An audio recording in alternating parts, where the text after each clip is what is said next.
திராட்சப்பழத்தோட்ட ஊழியங்கள் கர்த்தரருளின ஊழியங்கள் திராட்சப்பழத்தோட்ட ஊழியங்கள் கர்த்தரருளின ஊழியங்கள் அவரில் நிலைத்திருந்து கனி கொடுப்போம் கர்த்தர் வாய்க்க செய்வார் அவரில் நிலைத்திருந்து கனி கொடுப்போம் கர்த்தர் வாய்க்க செய்வார் துதி உமக்கே துதி உமக்கே துதி உமக்கே என்றுமே என்றும் துதி உமக்கே துதி உமக்கே துதி உமக்கே என்றுமே என்றும் துதி உமக்கே என்றுமே என்றும் துதி உமக்கே என்றுமே.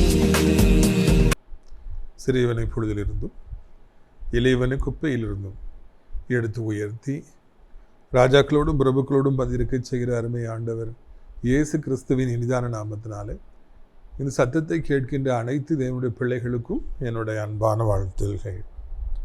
நீங்கள் கோடா கோடியாய் பெருகுவீர்களாக, உங்களுடைய பிள்ளைகள் கோடா கோடியாய் பெருகுவார்களாக என்று வாழ்த்துகிறேன், ஆசீர்வதிக்கின்றேன். தேவனுடைய பிள்ளைகளை இந்த உலகத்து மக்கள் எல்லாம் ரொம்ப சாதாரணமாக பார்க்குறாங்க, அலட்சியமாக நினைக்கிறாங்க, முகத்தை திருப்பிக்கிறாங்க. அநேக நேரங்களிலே இந்த உலகத்து மக்கள் தேவனுடைய பிள்ளைகளை பைத்தியம் என்று சொல்லி நினைக்கின்றார்கள். ஆதி அப்போஸ்தலர்கள் ஆவியிலே நிறைந்து அவர்கள் பல பாஷைகளை பேசி கர்த்தருக்குள் மகிழ்ச்சியாக இருந்த பொழுது இவர்கள் சாராயம் குடித்திருக்கிறார்கள், குடித்து வெறித்திருக்கிறார்கள் என்று இந்த உலகம் அவர்களை குறித்து கேவலமாய் பேசியது. ஆண்டவரை கூட இவன் பிசாசுகளின் தலைவனாகிய பெயல்செபூலின் நாமத்தில் பேய்களை விரட்டுகிறான் என்று சொல்லி கூட சொன்னார்கள். ஆண்டவரை போஜன பிரியன் என்று சொல்லி சொன்னார்கள். இப்படியாக இந்த உலகத்து மக்கள் நம்மை குறித்து பல நேரங்களிலே பலவாறு பேசுகிறார்கள். அது நம்முடைய காதுகளுக்கு வந்து விழுகின்ற பொழுது நமக்கு ஒருவேளை வேதனை ஏற்படுத்தலாம், கவலை ஏற்படுத்தலாம். என்ன என்று சொல்லி நீங்கள் மனம் சோர்ந்து போயிருக்கலாம். இந்த நாளிலே அப்படிப்பட்ட வார்த்தைகளை கேட்டு சோர்வின் மத்தியிலே நீங்கள் இருப்பதை கண்டுதான் ஆண்டவர் இந்த நாளிலே உங்களோடு ஒரு பேசுகின்றவராக இருக்கின்றார். நம்முடைய செய்திகள், இந்த டிவியில் வருகிற இந்த செய்திகளுடைய பிரதான நோக்கமே எப்படியாவது உங்களுக்கு ஒரு ஆறுதலை பெற்றுக் கொடுக்க வேண்டும் என்பதுதான். ஏனென்றால் ஆண்டவர் ஒரு தாய் போல நம்மை தேற்றுகின்றவராக, ஆற்றுகின்றவராக இருக்கின்றார். உன் தாய் மறந்தாலும் உன்னை நான் மறப்பதில்லை என்று சொல்லி ஆண்டவர் சொல்கிறார். பெற்ற தாயானவள் தன் பிள்ளையை மறப்பாளா? வாய்ப்பே கிடையாது. ஆனால் அவள் மறந்தால் கூட நான் உன்னை மறக்க மாட்டேன். அப்படி என்றால் தாயுடைய அன்பை விட அதிகமான அன்பினாலே ஆண்டவர் நம்மை நேசித்தால்தான் அப்படிப்பட்ட ஒரு வார்த்தையை சொல்ல முடியும். எனவே உலகத்து மக்கள் என்ன வேண்டுமென்றாலும் சொல்லட்டும், என்ன வேண்டுமென்றாலும் பேசட்டும், உலகத்து மக்கள் நம்மை மிகுந்த கேவலமான ஒரு கூட்டமாக நினைக்கட்டும், நாம் அதை குறித்து கவலைப்பட வேண்டாம். இந்த உலகத்து மக்கள் சொல்வதையெல்லாம் காது கொடுத்து கேட்க வேண்டாம். நம்முடைய அன்பர் இருக்கிறார், நம்முடைய ஆண்டவர் இருக்கிறார், என் மீட்பர் உயிரோடு இருக்கிறார் எனப்பட்ட அந்த நம்பிக்கையில் சந்தோஷமாக நாம் முன்னேறி செல்வோம். யாரோ ஒருவர் இப்படி சொல்லிவிட்டார்கள், அப்படி சொல்லிவிட்டார்கள் என்று சொல்லி சோர்ந்து போய் ஸ்கூலுக்கு காலேஜுக்கு படிக்க போகாமல் இருக்கிற மகளே, வேலைக்கு போகாமல் இருக்கிற ஐயா, விட்டு வெளியே போக மாட்டேன் என்று அடைந்து கிடக்கிற அன்பு மகளே, கர்த்தர் உங்களோடு பேசுகிறார். நீ தொடர்ந்து போ, நீ பூர்வமானவையில் நினைக்க வேண்டாம். இந்த உலகத்து மக்கள் உன்னை குறித்து பேசுவது நீ நினைக்க வேண்டாம். நீ முன்னாலே போ, உனக்கு முன்னால் நான் பேருப்பேன்னு சொல்லி ஆண்டவர் சொல்லுகிறார். இப்படியாக இந்த வருடத்தில் முதல் மாதத்தின் கடைசி நாளிலே நிற்கிற நமக்கு ஆண்டவர் சொல்லுகிற ஆலோசனை தொடர்ந்து போ என்பதுதான். நாம் அப்படியாக தொடர்ந்து போகின்ற பொழுது கர்த்தர் நம்மை அவர் ஆசீர்வதிப்பார் என்பதில் எந்த விதமான சந்தேகம் நமக்கு கிடையாது. எனவே இதை நீங்கள் மனதில் வைத்துக்கொண்டு நீங்கள் ஓடுங்கள். புதிய மாதத்திற்குள்ளாக நாம் பிரவேசித்திருக்கிறோம். தினம் ஒரு மாதத்தினுடைய புதிய நாள். இந்த புதிய நாளில் கர்த்தர் நமக்கு தர ஆலோசனை, நீ ஓடு, உன் ஓட்டத்தை நீ ஓடு என்பதுதான். தொடர்ந்து நாம் உற்சாகமாக நம்முடைய ஓட்டத்தை ஓட வேண்டும். அதுதான் ஆண்டவர் நமக்கு தருகின்ற மிகப்பெரிய ஆலோசனை. எனவே இப்படியாக நான் தொடர்ந்து ஓடுகின்ற பொழுது ஆண்டவர் நமக்காக வைத்திருக்கிற மிகப்பெரிய ஆசீர்வாதங்களை இந்த பிப்ரவரி மாதத்தில் நம்ம சுதந்திரிப்போம் என்பதில் எந்த விதமான மாற்று கருத்தும் கிடையாது. பிப்ரவரி மாதத்தில் நீங்கள் அடைக்கலான் குருவி இல்லத்தில் உங்களுடைய பெற்றோர்களை தாராளமாக சேர்க்கலாம் என்பதில் எனக்கு எந்த விதமான மாற்று கருத்தும் கிடையாது. பல காரணங்களினாலே இன்றைக்கு பெற்றோர்களை பிள்ளைகள் கவனிக்க முடியாத ஒரு நிலைமையில் இருக்கிறாங்க. இந்த முதியோர் இல்லத்தை தொடங்கின பிறகுதான் நமக்கு அதெல்லாம் புரியுது. நீங்கள் அப்படிப்பட்ட நிலைமையில் இருப்பீர்கள் என்றால் உங்கள் பெற்றோர்களை இந்த ஆவிக்குரிய முதியோர் இல்லத்தில் தாராளமாய் சேர்க்கலாம். 3 வேளையும் மிக சிறப்பான சூடான உணவு, காலை 10 மணி முதல் மதியம் 12 மணி வரைக்கும் அவர்களுக்கு ஜெப ஜாம்பவன்களாகிய வரவேல் சேகர் ஐயா, தீப்பொறி தேவராஜ் ஐயா போன்றவர்கள்லாம் ஜெபத்தில் நடத்துகிறாங்க. அது மாத்திரமல்ல, அவர்களை ஞாயிற்றுக்கிழமை நாம் ஆலய ஆராதனைக்கு அழைத்து கொண்டு செல்கிறோம். வாக்கிங் போவதற்கான வசதிகள் இருக்கின்றன, நல்ல விசாலமான அறைகள் இருக்கின்றன, அங்கே நல்ல ஒரு ஆவிக்குரிய சூழல் உலாவுகின்றது. எனவே வயதானவர்களை நீங்கள் தாராளமாக அடைக்கலான் குருவி எனப்பட்ட நம்முடைய முதியோர் இல்லத்தில் வந்து தங்கலாம். மாதம் பிறந்திருக்கிறது, இதுதான் அக்கௌண்ட்டை நம்ம ஸ்டார்ட் பண்ணுறதுக்கு நீங்கள் வந்து சேர்றதுக்கு சரியான நேரம் என்பதை நான் நினைவூட்டும்படியாக விரும்புகிறேன். இங்கே இருந்து அர்ப்பணிப்போடு தங்கி பணிபுரிய விரும்புகிறவர்கள் தாராளமாக என்னை தொடர்பு கொள்ளலாம் என்பதையும் கூட உங்களுக்கு நான் மிகுந்த சந்தோஷமாக அறிவித்துக் கொள்ள விரும்புகிறேன். இந்த பிப்ரவரி மாதத்தில் ஏராளமான முதியவர்கள் இங்கே வந்து சேர்வார்கள் என்று நான் விசுவாசிக்கின்றேன். நீங்களும் கூட நம்முடைய முதியோர் இல்லத்திற்காக ஜெபியுங்கள். உங்களுடைய பெற்றோர், தாத்தா பாட்டியுடைய பிறந்த நாட்கள், பிள்ளைகளுடைய பிறந்த நாட்கள், நினைவு நாட்கள் வரும் என்றால் இங்கே இருக்கிறவர்களுக்கு தாராளமாக இலவசமாக இருக்கிற முதியோர்களுக்கும் வேலை பார்க்கிறவர்களுக்கும் நீங்கள் இலவசமாக உணவளிக்கலாம், அவர்களை தாங்கலாம் என்கிற நல்ல செய்தியெல்லாம் நான் உங்களுக்கு அறிவிக்கும்படியாக விரும்புகிறேன். தொடர்ந்து நீங்கள் நம்முடைய நிகழ்ச்சிகளை பாருங்கள், அநேகருக்கு அறிமுகப்படுத்துங்கள். இந்த புதிய மாதத்தின் வாக்குத்தத்தமாக கர்த்தர் நமக்கு என்ன வார்த்தையை கொடுத்திருக்கிறார் என்பதை நாம் நினைத்து பார்த்து இந்த நாளிலே நாம் கர்த்தருடைய வார்த்தைக்குள்ளே நாம் கடந்து போகலாம். நீதிமொழிகள் 23வது அதிகாரம் 17வது வசனம். உன் மனதை பாவிகள் மேல் பொறாமை கொள்ள விடாதே, நீ நாடோறும் கர்த்தரை பற்றும் பயத்தோடு இரு.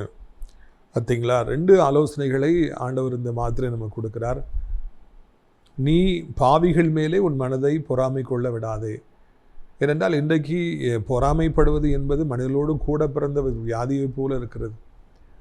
இன்னொருவரோடு தன்னை ஒப்பிட்டு பார்த்து பார்த்து ஜனங்கள் எல்லாம் இன்றைக்கு பொறாமைப்படுகின்றவர்களாகவே இருக்கிறாங்க. அவங்க இத்தனை ரூபாய்க்கு சேலை எடுத்திருக்காங்க, எனக்கு இத்தனை ரூபாய்க்கு தான் சேலை இருக்கிறது.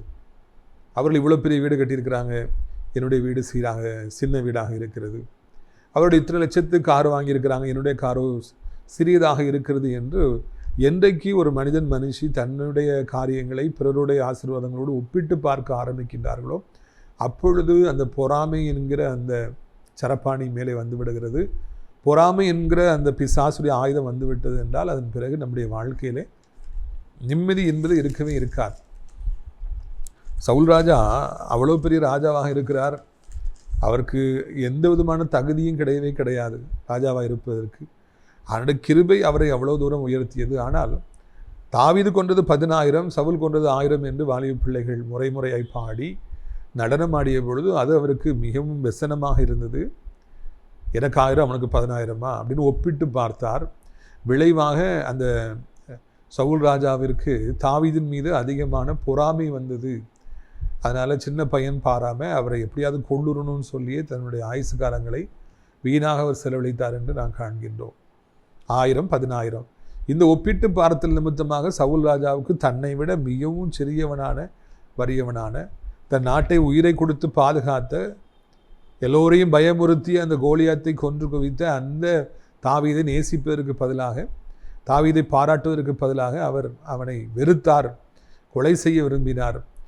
அவர் கொலை செய்வதே தன் வாழ்க்கையினை குறிக்கோளாக வைத்தார். காரணம் பொறாமை என்பதுதான். எப்பேற்பட்ட சவுல் ராஜா தேவனால் தெரிந்து கொள்ளப்பட்ட பாத்திரம், அபிஷேகம் பண்ணப்பட்ட ஒரு மனிதன், திருக்கு தரிசனம் உரைத்த ஒரு ராஜா, அவரு கூட பொறாமை என்கிற அந்த ஆயத்திற்கு முன்பாக விழுந்து போனார். அது நிமித்தமாக அவர் கேடுகட்டு போனார். பொல்லாத ஆவி அவருக்குள்ளே நுழைந்தது. அவருடைய காலமெல்லாம் வீணாக போனது. அது நிமித்தமாக அவர் ஒரு பரிதாபமான முடிவை சந்தித்தார் என்பதெல்லாம் நமக்கு மிகவும் ஆச்சரியத்தை ஏற்படுத்துகின்றன அல்லவா? அவ்வளோ பெரிய ஒரு ராஜா, அவ்வளோ பெரிய ஒரு தேவ மனுஷன் தீர்க்கதரிசிக்கே பொறாமை வருவதற்கான வாய்ப்பு இருக்கும் என்றால் நீங்களும் நானும் எம்மாத்திரம் என்பதை மறந்துவிடவே கூடாது. நம்முடைய உள்ளத்தில் எந்த காரணத்தை கொண்டும் எவர் மீதும் நமக்கு பொறாமை வர வேண்டிய அவசியமே இல்லை. அவங்களுக்கு இவ்வளோ கொடுத்துருக்காங்களே, எனக்கு இவ்வளோ தானே இருக்குன்னு சொல்லி நினைக்க வேண்டிய அவசியமே இல்லை. எல்லோருக்கும் கொடுப்பவர் ஆண்டவர். அவங்களுக்கு அவ்வளோ கொடுக்குன்னு நினச்சிருக்காரு, கொடுத்துட்டாரு. நமக்கு இவ்வளோ போதும்னு ஆண்டவர் நினச்சிருந்தா இவ்வளோ தான் கொடுத்துருக்காரு. ஒருவேளை நம்ம இதில் சந்தோஷமாக இருப்போம்னா அவர்களுக்கு கொடுத்துருப்பதை விட எத்தனையோ மடங்கு அதிகமாக நமக்கு வருங்காலத்திலே தருவார். அவருடைய வேலை வந்து விட்டது, அவருடைய காலம் வந்து விட்டது. ஆண்டவர் அவர்களை ஆசீர்வதிச்சிருக்கிறார். நம்முடைய வேலை வரவில்லை, நாம் இன்னும் பக்குவப்படவில்லை, நாம் இன்னமும் அதற்கு தகுதியாகவில்லை. எனவே தான் நமக்கு அந்த இடம் கொடுக்கப்படவில்லை. அவ்வளோ உயரத்தில் நாம் நிற்க முடியவில்லை.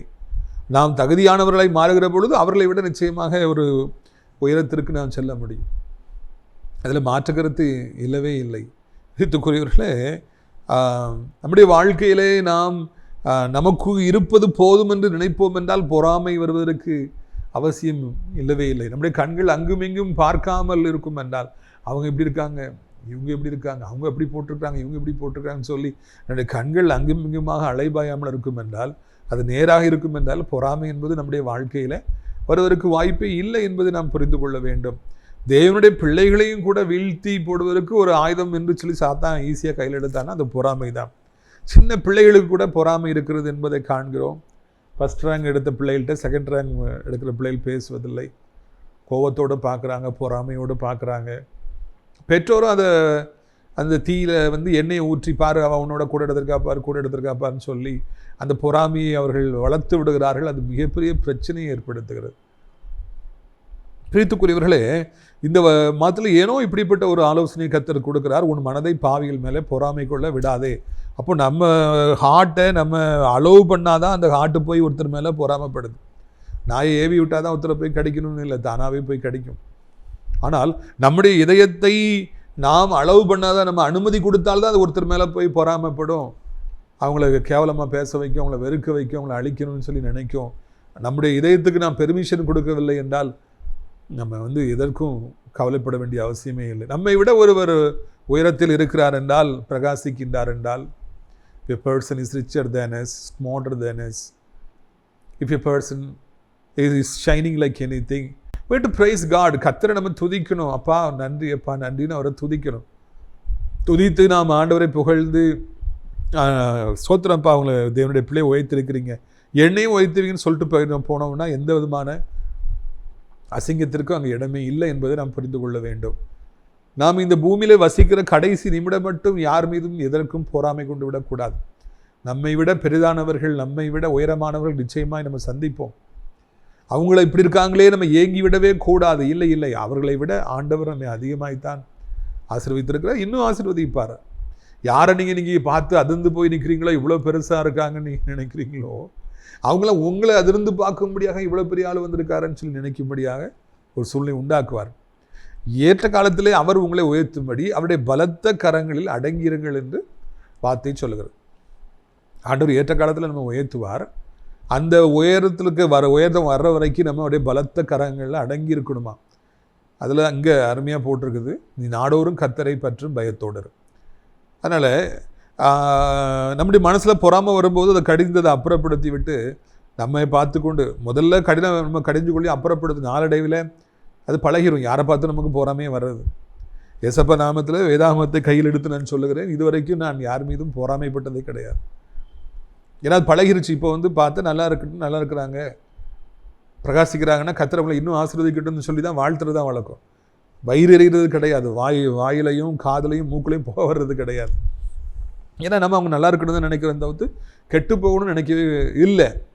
யாரும் கெட்டு போகணும் என் வாழ்க்கையில் ஒரு காலம் நினைத்ததும் இல்லை, நினைக்க போகிறதும் இல்லை. இங்கே அங்கே ஒரு வார்த்தை சொல்லப்படுகிறது, ஒரு ஆலோசனை சொல்லப்படுகிறது, என் மகனே நீ பாவிகள் மேலே உன் மனதை பொறாமை கொள்ள விடாதே. இந்த உலகத்தில் கர்த்தரை தேடுறவங்களும் நல்லா இருக்காங்க, தேடாதவங்களும் நல்லா இருக்காங்க. ஆண்டவர் அறியாமல் பாவத்துக்கு மேலே பாவத்தில் வாழ்கிறவங்க ஒரு சிலர் மிக பயங்கரமாக ஆசீர்வதிக்கப்பட்ட நிலைமையில் இருக்கிறாங்க. அப்படிப்பட்ட நிலைமையிலெல்லாம் பிரியத்துக்குரியவரை நாம் மிக கவனமாக வாழ பழக வேண்டும். நம்ம பாவிகள், இவங்க கடவுளை அறியாதவங்க இப்படி இருக்காங்களே அப்படி இருக்காங்களே நம்ம ஒரு காலம் நினச்சிடக்கூடாது. அது ஆண்டவர் ஏதோ சில காரணங்களால் அவங்க பாவிகளாக இருப்பது போல் நமக்கு தோணினாலும், அவங்க கர்த்தரை அறியாதவர்களாக இருந்தாலும், அவங்க பைபிள் வாசிக்கிறது கிடையாது, ஜெபிக்கிறது கிடையாது, ஆலயத்துக்கு போகிறது கிடையாது, ஊழியக்காரங்களை கனம் பண்ணுறது கிடையாது, ஊழியத்துக்கு தோலை கொடுக்கறது கிடையாது, எல்லாம் உண்மைதான். ஆனால் ஏனோ சில காரணங்களால் ஆண்டவர் அவங்களை ஆசீர்வதிச்சிருக்கிறாரு. அதை கொஸ்டின் பண்ணுறதுக்கு எனக்கும் உங்களுக்கும் உரிமை இல்லை. பாருங்கப்பா, உண்மை தேடாதவங்களாம் இவ்வளோ நல்லா இருக்காங்க. இப்படி பிள்ளையாகி நான் இப்படி இருக்கிறேனப்பா அப்படின்லாம் சொல்கிறதுக்கு ஒன்றுமே இல்லை. நம்ம நம்முடைய மனதை பொறாமை கொள்ள விடாதபடி நம்ம இருக்கணும். இன்னொன்று, நாடோறும் கர்த்தரை பற்றும் பயத்தோடு இருக்கணும். டெய்லி நம்ம ப்ரேயர் பண்ணணும். டெய்லி நம்ம வேலை ப்ரேயர் பண்ணுறது தான். அவர் job is to pray everyday.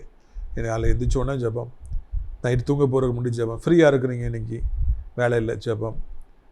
நம்ம கர்த்தரை பற்று பயத்தோடு இருக்கணும். அப்பா நான் அவனை விட்டுட்டு போயிடக்கூடாது, இந்த உலகத்துக்குள்ளே நீங்கள் அழைச்சிட்டு போகும்போது அந்த மாயைகளை சிக்கிடக்கூடாது, மறந்துடக்கூடாது, உலகத்து மக்கள் எனக்கு பெருசாக தெரிஞ்சிடக்கூடாது, உலகத்தில் காணப்படுற மேன்மைகள் எனக்கு பெருசாக தெரிஞ்சு பின்னால் நான் ஓடிடக்கூடாது.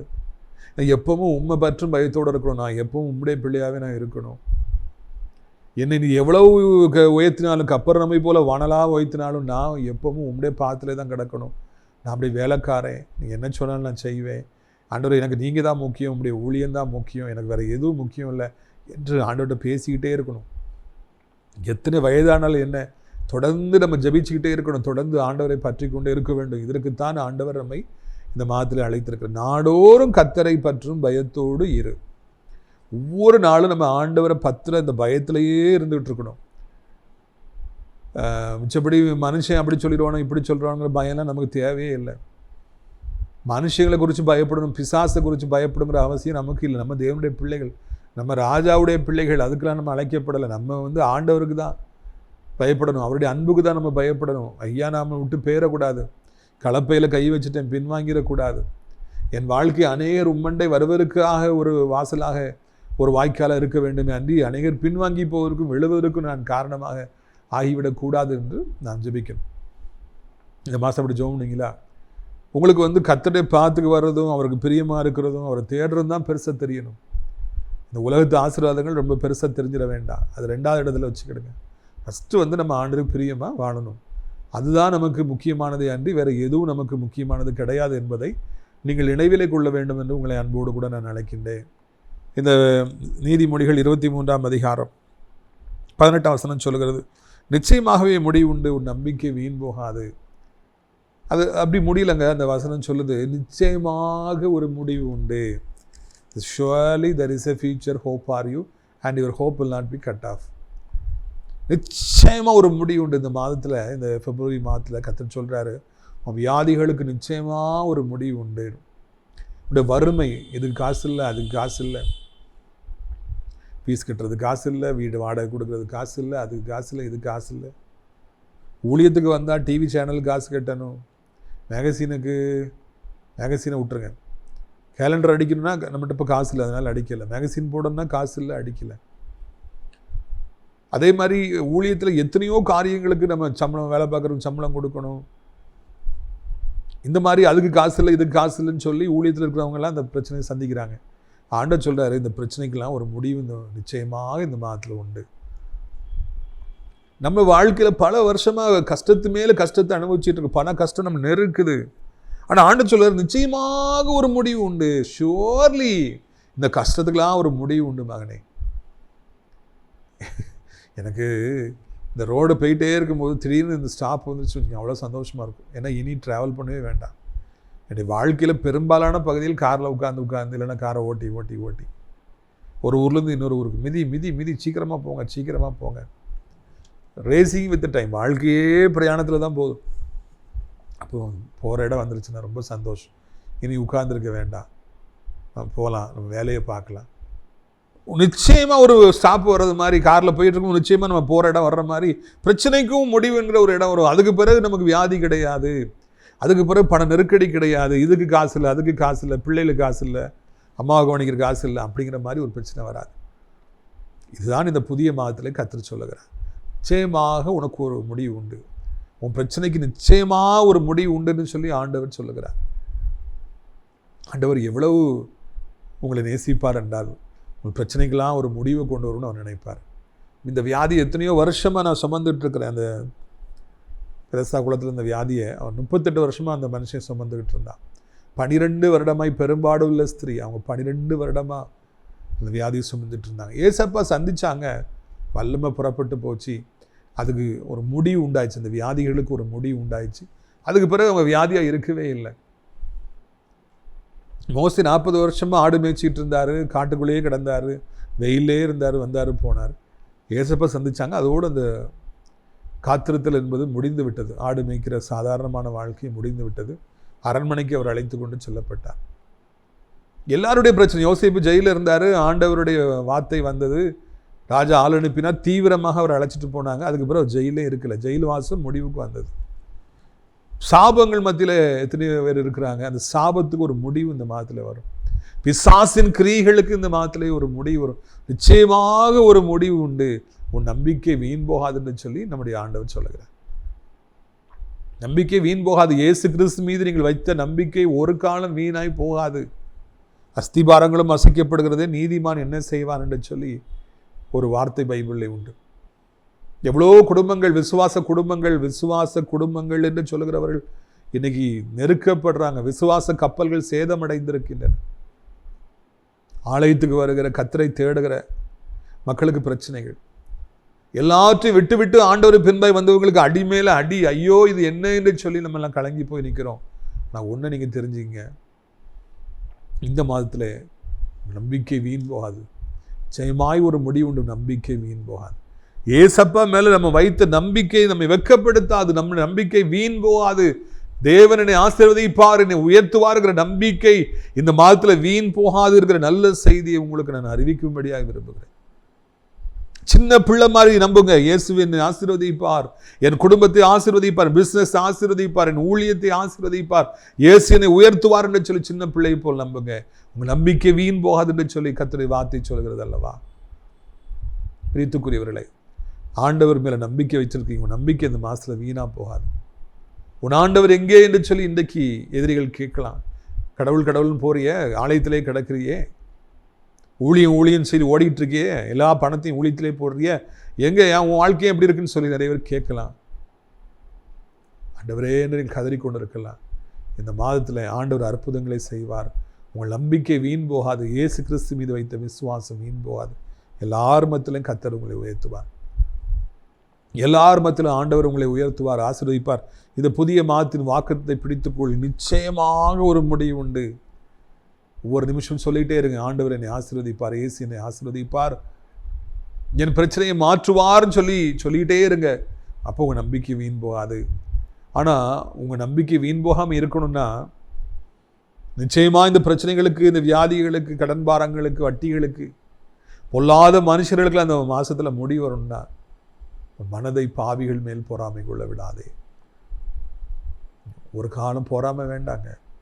பொறாமைப்பட்டவங்க தான் இன்னைக்கு கேவலமாக ஒருத்தர் கேவலமாக பேசுகிறாங்கன்னா மனசுக்குள்ளே ஆழமாக இருக்கிற அந்த பொறாமை தான் காரணம். ஒரு பொழுதும் நமக்கு பொறாமை வேண்டாம். யாரையும் பொறாமைப்படாதீங்க. ஒருவேளை ஏதோ ஒரு காரணம் இல்லாதபடிக்கு இந்த நாளிலே ஆண்டவர் இந்த பொறாமையை வைத்து உங்களிடத்தில் பேசும்படியாக என்னை அழைத்திருக்கவே மாட்டார். ஒரு காரணம் நிச்சயமாக இருக்கும். எந்த குறிச்சும் நீங்கள் பொறாமைப்படாதீங்க, யாரையும் பார்க்காதீங்க, உங்கள் வாழ்க்கையை பார்த்துட்டு போயிட்டே இருங்க. ஒரு பிரம்மாண்டமாக ஒருத்தர் தோற்றம் அளிக்கிறாரு, ஒரு இன்ஸ்டியூஷன் தோற்றம் அளிக்குது, ஒரு காரு, ஒரு பில்டிங் தோற்றம் அளிக்கிறா, கர்த்தருக்கு சோத்திரம், அவ்வளோ அழகாக ஆண்டு செஞ்சுருக்கார், வைத்திருக்கார், போயிட்டே இருப்போம். எந்த காரணத்தை கொண்டும் ஊழியத்தில் இருப்பவர்களை இன்னொரு ஊழியக்காரரை கொடுத்து பொறாமைப்படாதீங்க. அவங்களை எதிரியாக நினைக்காதீங்க. ஒரு ஊழியக்காரர் இன்னொரு ஊழியக்காரருக்கு எதிரி கிடையவே கிடையாது. அவங்கள கேவலமாக பேசாதீங்க. உங்கள் பாதியில் போயிட்டே இருங்க. அப்போ ஆண்டவர் உங்களை ஆசீர்வதிப்பார், உயர்த்துவாருங்கிற நல்ல செய்தியை உங்களுக்கு நான் அறிவிக்கும்படியாக விரும்புகிறேன். செய்வீர்களா? அப்படி என்றால் நிச்சயமாக ஒரு முடிவு உண்டு. எல்லா பிரச்சனைக்கும் இந்த மாதத்தில் நிச்சயமாக ஒரு முடிவு உண்டு. உங்களுக்கு ஆசீர்வாதத்திற்காக, இந்த புதிய மாதத்திற்காக நான் ஜெபிக்கட்டுமா? கண்களை மூடுவீர்களா? அப்பா பிதாவே, இந்த புதிய மாதத்துக்கான எங்களுக்கு நீங்கள் உதவி செய்திருக்கிறீங்க. ஒரு மாதத்தை உங்களுடைய கிருபையால் கடந்துட்டோம், 2வது மாதத்தில் கடக்க போகிறோம். அப்பா அவங்க கையை நாங்கள் பிடிக்கிறோம், நீங்கள் எங்கள் கையை பிடிச்சிங்க, நாங்கள் பிடிச்சா விட்டுருவோம். நீங்கள் எங்கள் கையை பிடிச்சி எங்களை 2வது மாதத்துக்குள்ளே இழுத்துட்டு போங்கப்பா, அழைச்சிட்டு போங்க ஐயா. பொல்லாத உலகம் ஆண்டவரை, பொல்லாத பிசாசு, பொல்லாத வியாதிகள், விபத்துகள், நாச மோசங்கள் எதுவும் உடைய பிள்ளைகளை அண்டி விடாதபடிக்கு ரட்சகா நீங்கள் எங்களை இந்த உலகத்தில் காணப்படுகிற எல்லா வேதனைகளுக்கும் இந்த மாதம் முழுவதும் விலக்கி பாதுகாப்பீராக. அவருக்கு பிரியமானவர்களை விலக்கி பாதுகாப்பீராக. நீ வருகையிலும் ஆசீர்வதிக்கப்பட்டிருப்பாய், நீ போகையிலும் ஆசீர்வதிக்கப்பட்டிருப்பாய் எனப்பட்ட வாக்கு தத்துவம் கர்த்தாவே இந்த நாளில் நிறைவேறும்படிக்கு ஜெபிக்கிறேன் ஐயா. இறைவா, இந்த அருமையான நாளிலும் கூட உம்முடைய வல்லமைக்காக கெஞ்சி நிற்கிறோம், உடைய இரக்கத்திற்காக நாங்கள் கெஞ்சி நிற்கிறோம் ஐயா. ஆண்டவரை தோத்திர நம்முடைய பிள்ளைகள் ஆண்டவரை ஏக்கத்தோடு இந்த மாதத்தில் நுழைகிறாங்க. இந்த மாதத்தில் ஆண்டவர் என்னை ஆசீர்வதிப்பாரா, என்னை கையின் பிரயாசங்களை ஆசீர்வதிப்பாரா, என் பிள்ளைகளை ஆசீர்வதிப்பாரா, இந்த வியாதியிலிருந்து விடுதலை கிடைக்கும் 1000 எதிர்பார்ப்புகளோடு இந்த பிள்ளைகள் இந்த மாதத்தில் நுழைகிறாங்க. அவர்களை ஆசீர்வதிங்க. ஒவ்வொருவரையும் கர்த்தர் ஆசீர்வதிங்க. ஒவ்வொருவருக்கும் கர்த்தர் ஆண்டவரே நீங்கள் மனம் இறங்குங்கப்பா. ஆண்டவரே ஒவ்வொருவருக்கும் மனம் இறங்க. நீங்கள் இறங்கிட்டீங்கன்னா அதுக்கு பிறகு அவங்க வாழ்க்கையில் கவலைப்படுறதுக்கு எதுவுமே இல்லை. தரித்திரம் வேண்டாம். இது மாதிரி தரித்திரங்கள் வேண்டாம். காசு இல்லை, இது காசு இல்லை, அது காசு இல்லை. தேவனுடைய பிள்ளைகள் தலைகுனியக்கூடாது. செட்டில்மெண்ட் கொடுக்க முடியல, தலைகுனியக்கூடாது ஐயா. எப்படியாவது கர்த்தாவே உடைய பிள்ளைகளுக்கு நீங்கள் உதவி செய்ய வேண்டும் என்று கெஞ்சுகிறோம். எப்படியாவது உடைய பிள்ளைகளை நீங்கள் ஆசீர்வதிக்க வேண்டும் என்று கெஞ்சுகிறோம் ஐயா. பாத்திரங்கள் நிரப்புங்க, நீரூற்றுகள் பாயட்டும் ஐயா. 4 திசைகளிலிருந்து காற்று வீசி கீழ்காற்று புறப்பட்டு போய் சென்று காடைகளை கொண்டு வரட்டும். எல்லா பக்கமும் காடைகளாய் வந்து குவிந்து கிடக்கட்டும். போதும் போதுங்கிற அளவிற்கு ஆசீர்வதிங்க. 2 மீனை 5 அப்பத்தையும் 5000 பேருக்கு ஆண்டவரே கொடுத்து போஷித்த கர்த்தர் உடைய பிள்ளைகள் சின்ன கையின் பிரயாசங்களையும் கோடி கோடியாய் பெருக பண்ணுவீராக. வியாதி நீங்கி உடைய பிள்ளைகள் சுகம் பெற்று சாட்சியாய் வந்து நிற்கட்டும். ஊழியத்துக்கு வரட்டும். ஆண்டவரை தேவன் நல்லவர், இயேசு நல்லவர் என்று அவர் சாட்சி சொல்லட்டும். எனக்கு அவர் ஜீவன் கொடுத்தார் என்று சொல்லி சொல்லட்டும். என்னை அவர் விடுவித்தார் என்று சொல்லி சொல்லட்டும். அப்பா நீங்கள் அப்படிப்பட்ட கிருபைகளை எங்களுக்கு தருவீங்க. அதற்காக நன்றி. இயேசுவின் நாமத்தில் சத்துருடைய எல்லா கிரியைகளும் அழிந்து போகும்படிக்கு ஜெபிக்கிறோம். பிசாசுடைய திட்டங்கள் அபத்தமாய் போகட்டும். பொல்லாத மனுஷனுடைய திட்டங்கள் அபத்தமாய் போகட்டும். அகித்தோப்பலின் ஆலோசனைகள் பைத்தியமாகி போகட்டும். உடைய பிள்ளைகளுக்கு இந்த மாதத்தில் யுத்தங்களை செய்வீராக, வழக்காடுவீராக என்று கெஞ்சுகிறோம். ஆண்டவரே விழுந்து கிடக்கிற பிள்ளைகளை தூக்குவீராக. எல்லாத்தையும் இழந்து போனவர்களுக்கு திரும்ப கொடுப்பீராக. போதை அடிமைத்தனத்தில் இருப்பவர்களை விடுவிப்பீராக. வேலையில்லாத பிள்ளைகளுக்கு வேலையை தாரும். திருமணத்துக்கு குழந்தை காத்திருக்கிறவர்களுக்கு அற்புதத்தை இந்த மாதத்தில் செய்யும். மருத்துவமனையில் இருப்பவர் சுகம் பெற்று வீட்டுக்கு திரும்பட்டும். நல்ல காரியங்கள் நடக்கட்டும். கையூடி வரட்டும். டிரான்ஸ்ஃபர் கிடைக்கட்டும். சம்பளம் வரட்டும். வேலை பார்க்குற இடத்துல உயர்வை தாரும். அவர் பயப்பட்ட காரியங்களுக்கு அவர்களை நீங்களாக்கி காத்துக்கொள்ளுங்க. முதியவர்களுக்காக ஜெபிக்கிறோம். கீழே விழுந்து விடாதபடி 2 கைகள் அளவில் ஏந்தி கொள்ளுங்க. எலும்புகள் முறிந்து விடாதபடி காத்துக்கொள்ளுங்க. விபத்து, நாசமோசம், தொரு மரணங்கள், ஹார்ட் அட்டாக்கு, ஸ்ட்ரோக்கு, தகப்பனை போன்ற கொடு வியாதிகள் எதுவும் துர்ச்செய்தியில் வராதபடி காத்துக்கொள்ளுங்க. மாதம் முழுவதும் இந்த குடும்பங்களை காத்து, பிள்ளைகள் வாலிய பிள்ளைகள் ஓடி விடாதபடி, இந்த மாதத்தில் தகப்பனை குடும்பத்தில் வேதனைகள் வராதபடி காத்துக்கொள்ளுங்க. இயேசு மூலம் ஜெபிக்கிறோம் பிதாவே, ஆமென்.